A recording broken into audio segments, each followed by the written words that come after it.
now, I would like to ask the president of the Amadeus Institute, Brahim Fassi-Fihri, to join us and conclude the conference. Thank you. Bismillahirrahmanirrahim. Monsieur le Premier ministre, Kostas Simitis, Madame, Messieurs les ministres, nous avons, compte tenu du retard pris, réaménagé la séance de clôture. Nous allons encore, je vous rassure, prendre uniquement 5 minutes de votre temps. J'aimerais, avant de clôturer cette conférence, appeler à me rejoindre Monsieur Lionel Zinzou, président de PAI Partners, grand témoin de cette conférence.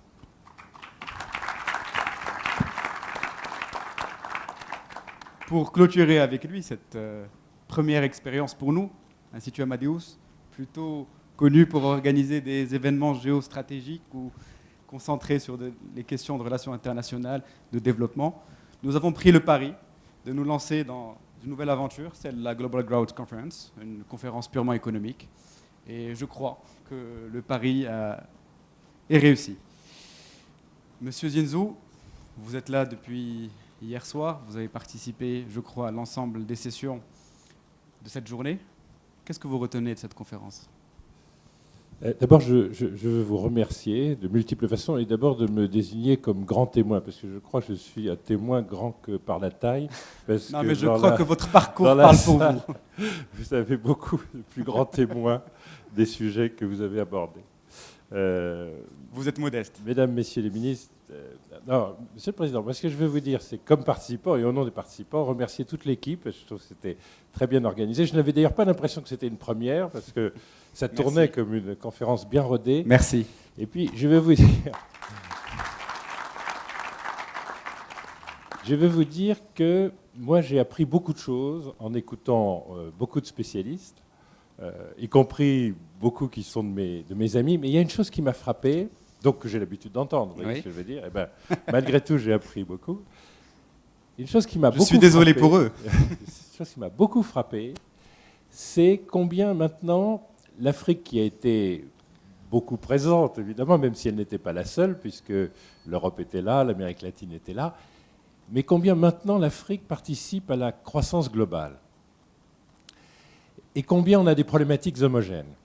Et quand j'écoute les ministres du gouvernement de Sa Majesté, ou mon ami le ministre du gouvernement de la République française, ou mon ami, Madame la ministre assise à ses côtés, du gouvernement de la République du Sénégal, je suis frappé par l'identité de nos problématiques. Absolument. Nous avons les mêmes problématiques de financement. Oui, alors il faut dire maintenant l'Afrique n'est plus endettée qu'à 25% de son PIB. Oui. Alors que l'Europe, elle est 3,5 fois plus endettée que l'Afrique.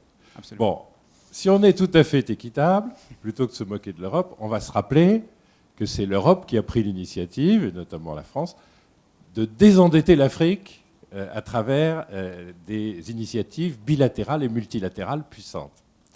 Mais l'Afrique participe des problèmes de financement que maintenant le monde entier, au fond, doit aborder.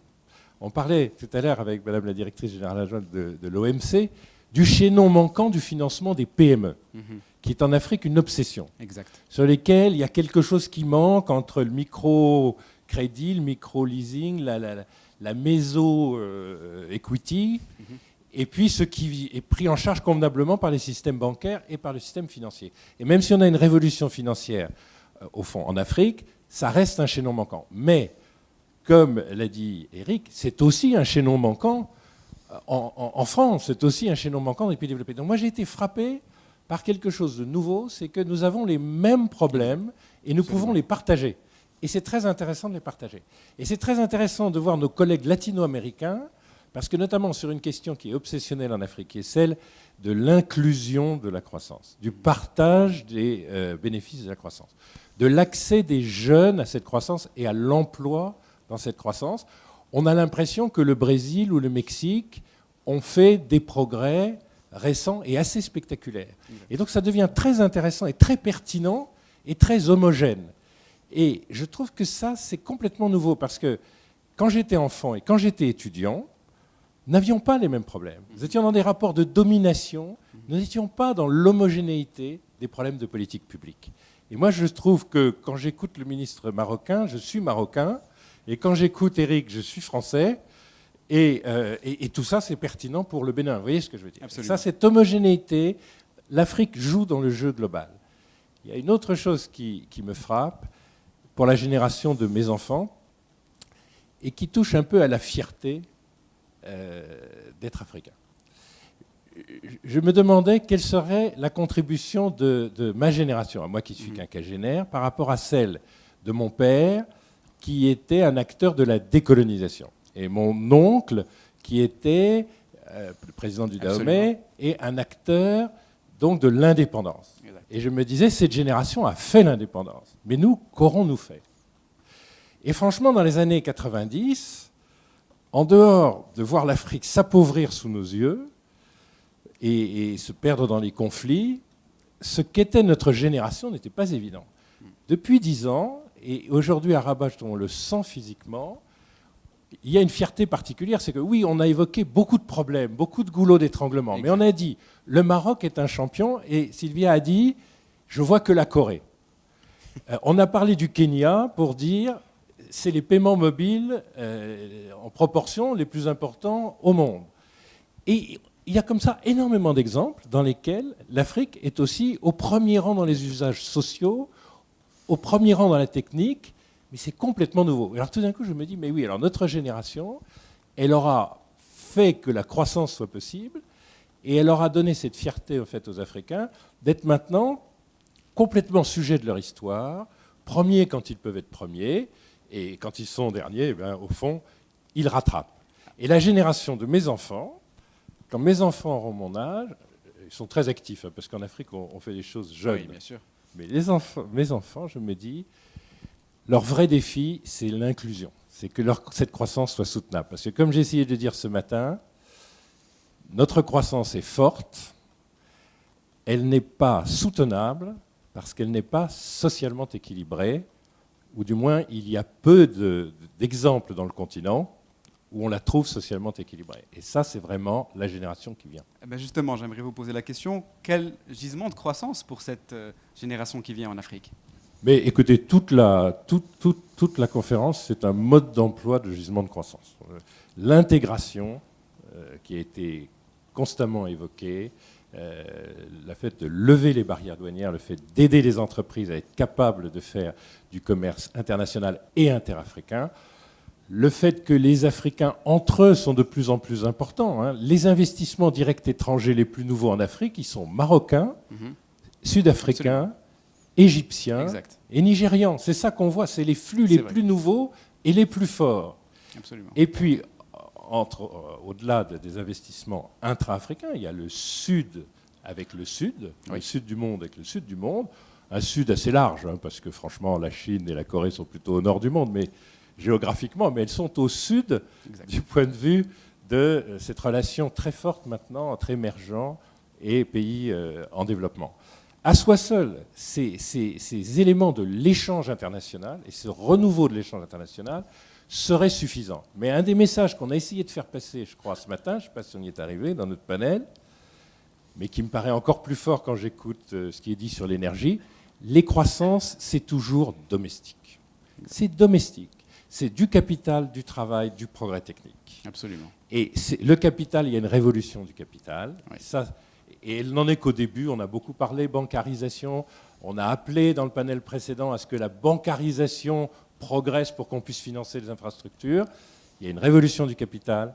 Il y a une révolution du travail, même s'il y a encore beaucoup à faire pour l'éducation. Mais nous sommes le continent qui représentera dans 20 ans le quart de la population active du monde. Exact. C'est beaucoup. C'est beaucoup, effectivement. Et en général, c'est là que se trouve l'atelier du monde. Donc, c'est du capital, c'est du travail et c'est du progrès technique. Et c'est effectivement des connaissances et c'est effectivement des universitaires, et effectivement, c'est des chercheurs. Et il ne faudrait pas qu'ils soient les oubliés des politiques économiques africaines. Mais comme l'a dit Aminata très bien, si vous voulez, le vrai moteur de notre croissance, la vraie réserve de croissance, on voit ce qu'on fait en capital, on voit ce qu'il y a à faire sur le travail, c'est l'esprit de réforme. C'est comment on peut arriver à accélérer la réforme. Et je pensais, monsieur le ministre, au moment où j'étais banquier, j'ai dû venir pour mes péchés à l'ONE, plancher un jour, pour expliquer ce qu'était tous les modèles de régulateurs de l'énergie, toutes les autorités indépendantes, en prenant les exemples du Chili, de l'Argentine, de la France, etc. Et je me dis, bon, je suis venu en 2007, 2008, ça va être opérationnel en 2015.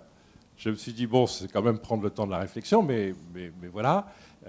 Mais je me dis, au Bénin, franchement, on en parlerait pour 2020, donc le Maroc a une vitesse qui explique la différence de niveau de richesse avec nous. Mais franchement, c'est ça, c'est comment on fait les réformes, comment on accélère les réformes, comment on rend les réformes acceptables politiquement, parce que au point où nous sommes, maintenant, on va se différencier. Alors ça a choqué certains, ça a encore choqué un ministre français que je dise que d'être francophone, c'était pas le plus efficace par rapport à être lusophone ou anglophone ou arabophone. Mais ce qui est important, c'est pas ça. Ils vont s'y faire, ils vont s'y faire. C'est pas ça. Ce qui est important, c'est on va différencier nos performances, on va différencier nos niveaux de croissance, nos niveaux de chômage, nos niveaux de satisfaction des besoins des populations en fonction de nos politiques économiques et de l'efficacité de nos politiques économiques. Et franchement, maintenant nous avons des opinions publiques, nous avons un contrôle populaire et un contrôle tribunicien de plus en plus répandu en Afrique.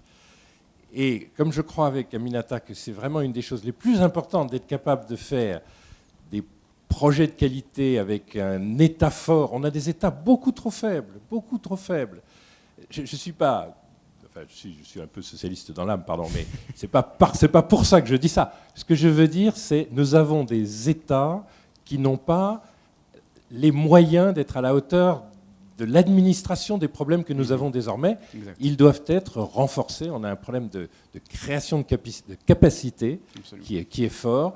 Et je pense que les politiques économiques vont désormais différencier les Afriques et qu'on aura un petit peu moins une Afrique homogène et qu'on essaiera d'accrocher notre char à ceux qui vont le plus vite et à ceux qui nous servent d'exemple. Et je dois dire, en hommage à ce royaume, que très clairement, il n'y a pas que dans les statistiques et les livres qu'on voit le Maroc comme un exemple. C'est pour ça que c'est important que votre think tank, qui est un exemple en lui-même, hein, parce Merci. que nous n'avons pas beaucoup de think tank en Afrique, ce qui me frappe, c'est l'importance des modèles. Hein. Nous avons un certain nombre de modèles. Il faut que le Maroc soit conscient du fait que le Maroc est un de ces modèles.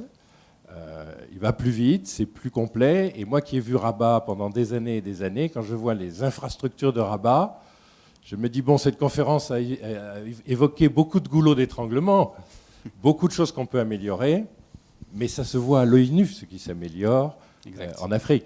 Et je rendrai cet hommage à Aminata de dire, quand on voit Dakar, c'est la même chose. Absolument. On se dit, parce que vous savez qu'Aminata est celle qui a construit les infrastructures, on se dit, heureusement qu'il y a des hommes et des femmes derrière ça. Et quand on voit le Rwanda, à qui j'ai fait allusion plusieurs fois aujourd'hui, on se dit, tout ça, c'est le travail des hommes, des femmes de notre continent. Et nous avons des modèles, ce qui est rassurant pour ceux qui sont légèrement en arrière du peloton. Voilà ce que je voulais vous dire. Je vous remercie pour cet exercice parfait de synthèse, M. Zilzou. J'aimerais, si vous me le permettez, remercier l'ensemble de nos intervenants, qui sont marocains, mais aussi ceux qui sont venus de loin pour participer à cette première conférence sur la croissance globale. J'aimerais également remercier l'ensemble de l'équipe de l'Institut Amadeus, qui depuis 2 mois travaille sur ce projet. C'est un projet qui est né il y a 2 mois, donc je suis ravi qu'en 2 mois, on ait été capable de pouvoir produire ce type d'événement. Je vous dis à l'année prochaine pour la 2e édition de la Global Growth, Inch'Allah, mais surtout à novembre prochain pour la 6e édition du Forum Mid-Days de Tanger, qui est le principal événement organisé par l'Institut Amadeus et que vous connaissez tous. Merci encore.